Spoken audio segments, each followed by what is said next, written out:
Scheherazade Stories. Tonight's story is about watching and being watched. No one reported the first crime. That was the problem. The call didn't come in. No neighbor complained. No patrol flagged anything unusual. The city behaved as if nothing had happened at all. Except one streetlight was missing. Not broken, not turned off. Missing. I noticed it on my way home, driving through District 7, a part of the city most people only remembered when they needed to cut travel time. Long blocks, identical buildings, too quiet for how many people supposedly live there. The light poles stood there, bolted into the sidewalk, wires exposed, shadow perfectly shaped where light should have been. A gap. I stopped the car. No caution tape, no maintenance notice. No scorch marks, just absence, clean and intentional. The next morning, I checked municipal maintenance logs. No work orders, no outage reports, no record that the light had ever existed. That was when I opened a personal notebook, because systems forget, paper remembers. By Thursday, 3 more streetlights were gone. Same district, same pattern, same clean removal. Still no reports. I went door to door. People answered politely, calm, slightly distracted. "Have you noticed anything unusual on your street?" I asked. "No," they said. "No," they repeated. "No," again, until one man hesitated. "Unusual like quieter?" he asked. "What do you mean?" I said. He frowned. "I don't hear the light anymore." The sentence didn't make sense. Lights don't make sound. But he wasn't wrong. Something had stopped humming. I went back at night. District 7 felt dimmer than the rest of the city, even where lights still stood. Sound behaved strangely. Footsteps didn't echo properly. Cars passed without the usual hiss of tires on asphalt. I reached the corner where the first light had vanished. A woman stood beneath it. She looked up when I approached, startled. "You shouldn't be here," she said. "I work missing persons. This area doesn't report." She laughed quietly. "That's because reports don't stay filed." "What do you mean?" I asked. She glanced around, then lowered her voice. "Things go missing here first. Then people stop noticing they're gone." "Who?" I asked. She met my eyes. "Everyone," she said. I felt the weight of that word. "What happened to the lights?" I asked. She shook her head. "That's how it starts. Infrastructure, noise, paperwork." "And then?" I pressed. "Then they move to people who don't generate complaints. The elderly, the isolated, the undocumented." My phone buzzed. Unknown number. "You're standing in an unregistered zone." I showed her the screen. Her face went pale. "They noticed you already," she whispered. "Who?" I asked. She stepped back into the shadow where the light should have been. "The ones who make sure this district never files reports." And then she was gone. Not walked away. Gone. I stood alone on the corner, realizing something far worse than missing streetlights. District 7 wasn't being ignored. It was being contained. And now that I'd noticed the gap, I was part of it. I didn't write the encounter down right away. That was a mistake. By the time I reached home, the details had already softened around the edges. The woman's face, the exact place where she'd stood, even the feeling of certainty I'd had when she said, "everyone." That scared me enough to open the notebook. I wrote fast, messy, no structure. District 7, missing lights, missing sound, woman under the gap. Reports don't stay filed. The pen dug into the paper hard enough to tear it. The next morning, District 7 didn't appear on my route map. I thought it was a glitch. Zoomed out, zoomed back in. District 6, District 8. 7 was gone. I checked the city's zoning database. Same thing. There had never been a District 7. I sat back, pulse climbing. Cities don't lose districts, not quietly, not without someone screaming about taxes, representation, school zones. Unless the screaming never gets recorded. I went to city archives, not records, archives, the place where old decisions went to age until no one remembered why they'd been made.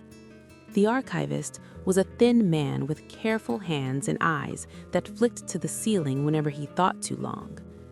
I'm looking for historical zoning changes, I said, specifically District 7.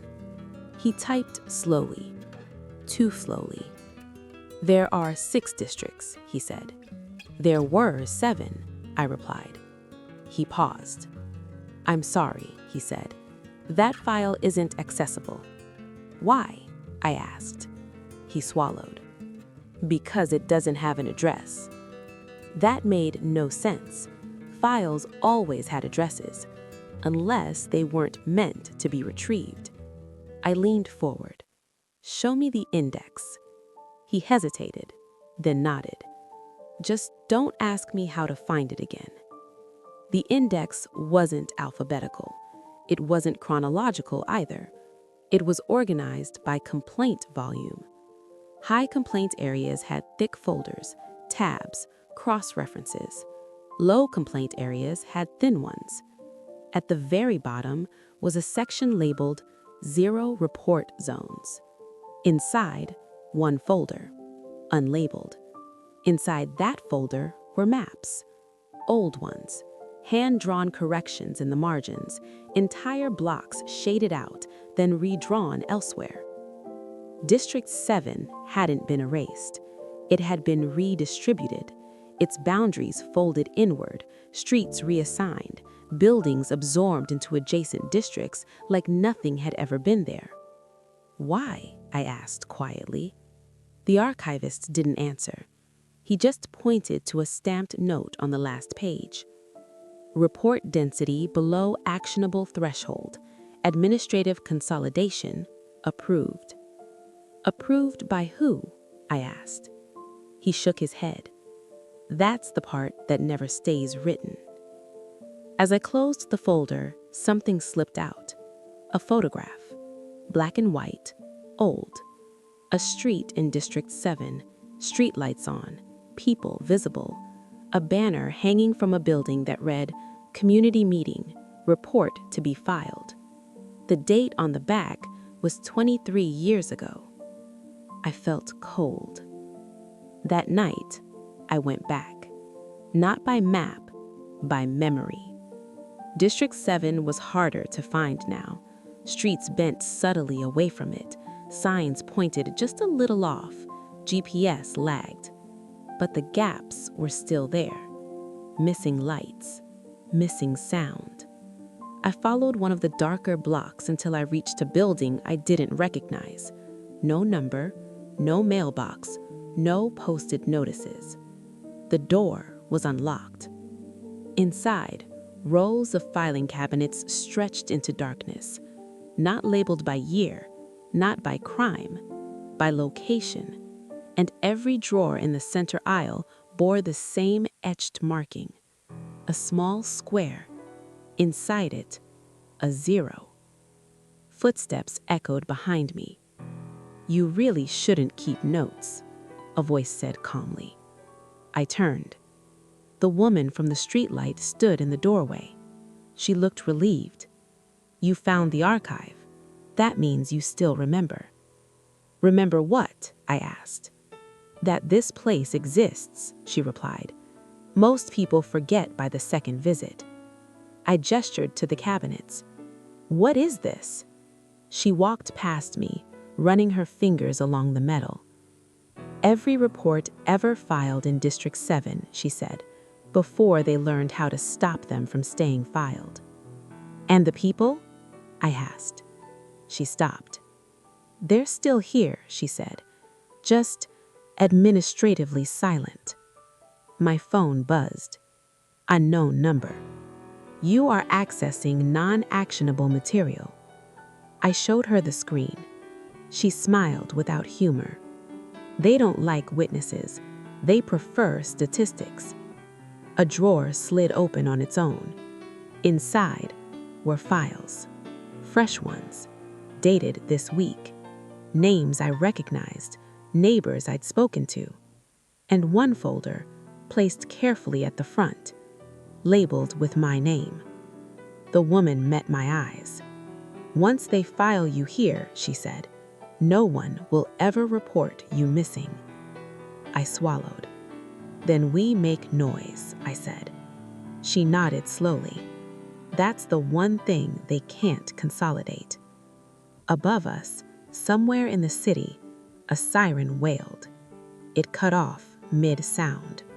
And for the first time, District 7 felt like it was holding its breath. The first report we tried to remove was a noise complaint. It sounded harmless, almost laughable. A woman on Pine Street had reported a persistent hum outside her building, not loud, not disruptive, just constant enough to make sleep feel optional. The kind of thing most cities logged, filed, and forgot. Here, it had been absorbed. "Start small," the woman said. "If the system notices resistance too fast, it tightens." "What happens when it tightens?" I asked. She didn't answer right away. She pulled open a drawer instead. Inside were folders marked "Resolution Achieved."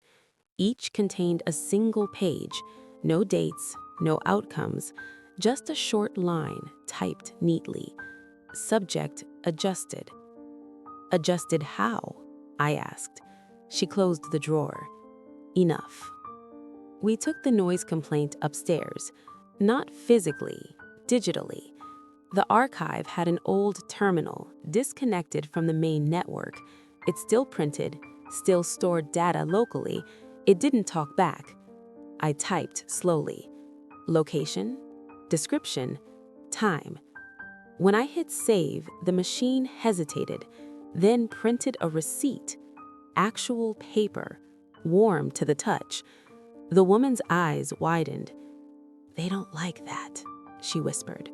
Above us, the lights flickered. Somewhere, a system recalculated.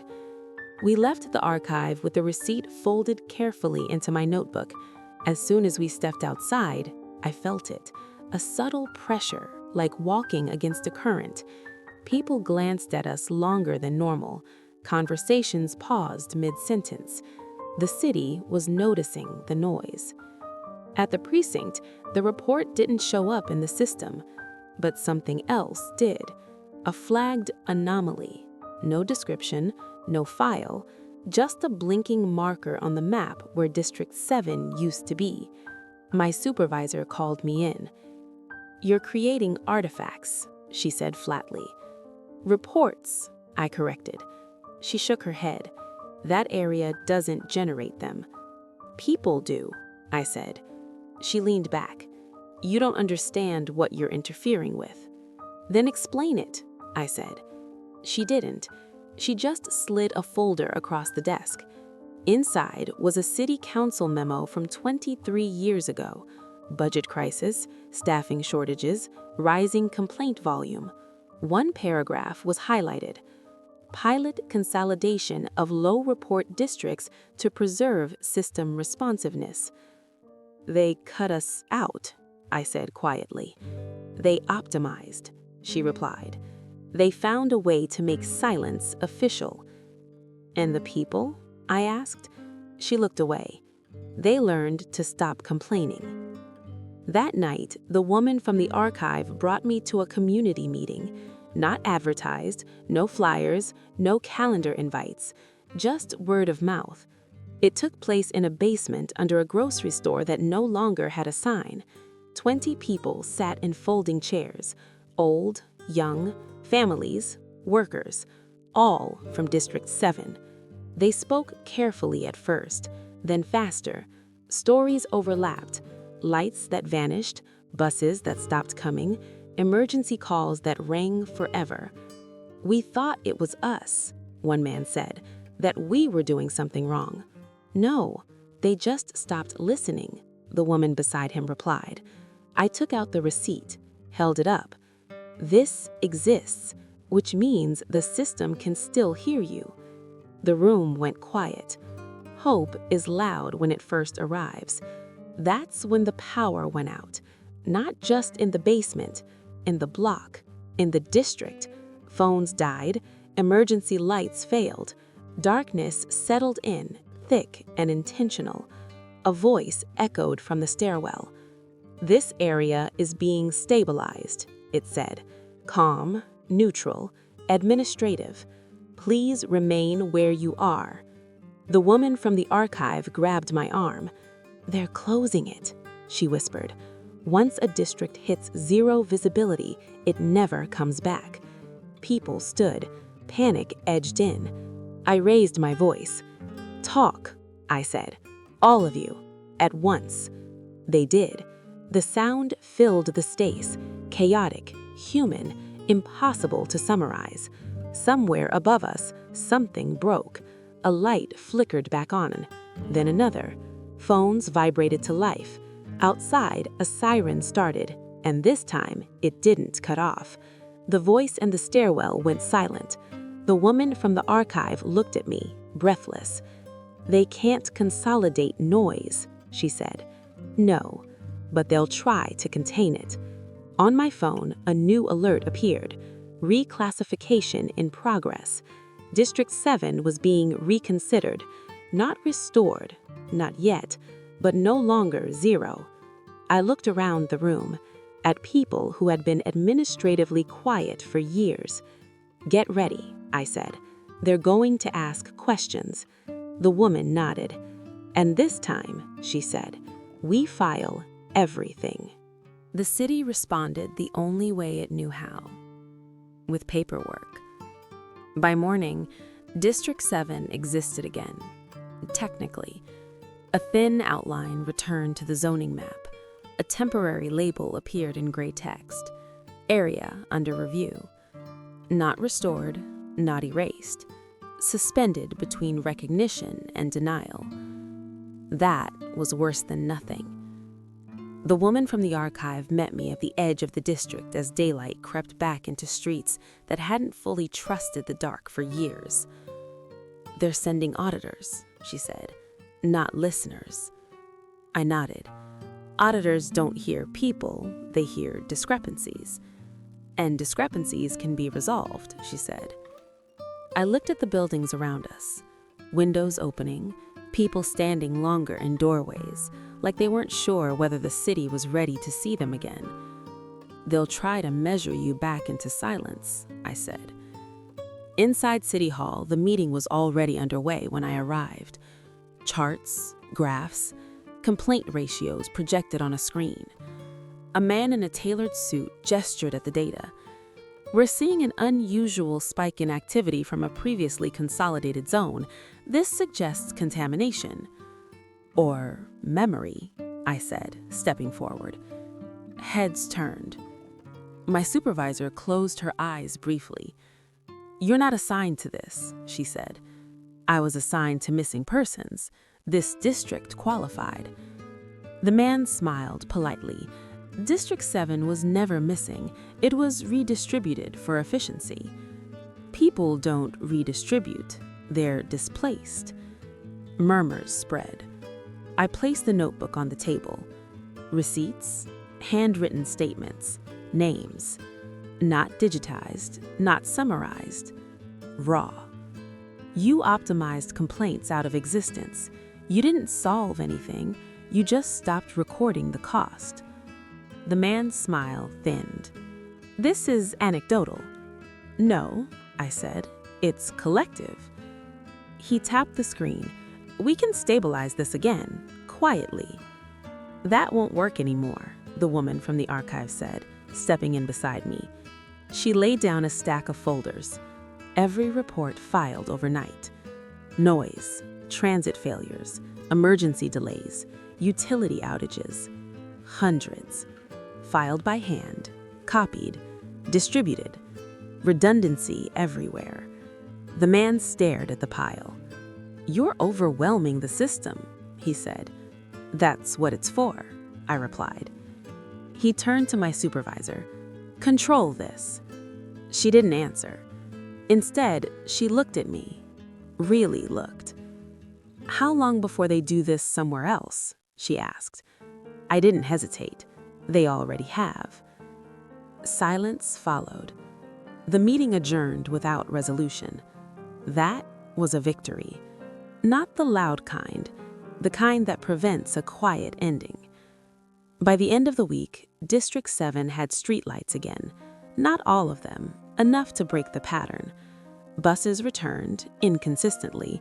Emergency calls rang through more often than not. Imperfect. Human. The archive building was sealed, pending review, but the cabinets inside were empty now. The woman told me later she'd watched the drawers open one last time and then lock themselves for good. The system had decided not to remember what it could no longer control. I resigned a month later. Not in protest, in presence.